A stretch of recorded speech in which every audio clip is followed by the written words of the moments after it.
Tips para swertihin ka ngayong bagong taon. Una, huwag ka maghanda ng baboy, baka o kahit anong apat ang paa. Bakit? Baka kasi tumakbo palayo ang swerte. Pangalawa, huwag ka maghanda ng manok, itik o kahit anong ibon. Bakit? Baka kasi lumipad palayo ang swerte.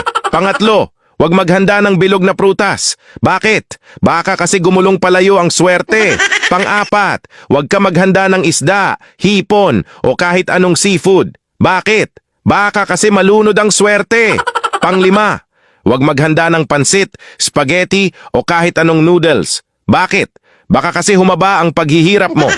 In short, huwag ka na lang maghanda para walang gastos, dami ka pa pera. Para hindi malas sa New Year. Huwag handa bilog prutas baka gumulong palayo ang swerte.